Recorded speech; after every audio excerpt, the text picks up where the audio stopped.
السلام علیکم، امید کرتا ہوں آپ سبھی حضرات خیریت سے ہوں گے۔ کیا پہلی رکعت میں سورہ ناس پڑھ لی تو نماز ہو جائیں گی؟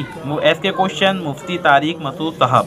کی سنت اور فرض کے درمیان صلاۃ الحاجت پڑھنا، فجر کی سنت اور فرض کے درمیان نفل یا صلاۃ الحاجت پڑھنا درست ہے؟ بختاج صاحب دبئی سے، نہیں جناب درست نہیں ہے۔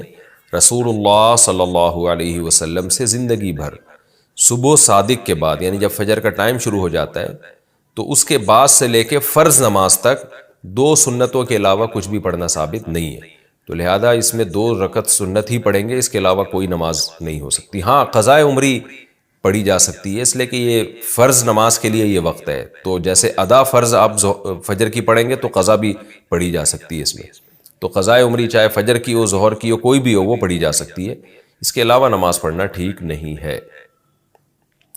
پہلی رکعت میں سورۃ الناس پڑھ لی تو کیا کریں؟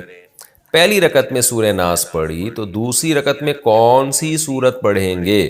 نیز اگر وتر کی پہلی رکعت میں سورہ فلق اور دوسری میں سورہ ناس پڑھی تو تیسری میں کون سی سورت پڑھیں گے؟ محمد سالم صاحب انڈیا سے۔ محمد سالم صاحب،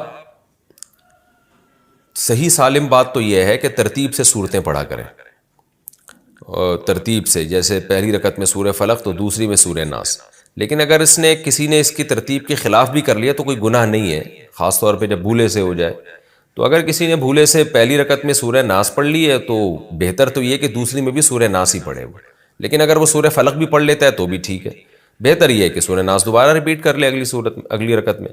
اور اگر وتر کی پہلی رکعت میں سورہ فلق اور دوسرے میں سورہ ناس پڑھی تو تیسری میں سورہ ناس پڑھ لے، دوبارہ پڑھ لے، نہیں تو قل ہو اللہ پڑھ لے دوبارہ، تو اس میں کوئی ایشو نہیں ہے، بہتر ہے ترتیب سے پڑھیں، اگر غلطی سے ترتیب آگے پیچھے ہو گئی ہے تو بھی کچھ نہیں ہوتا اس سے۔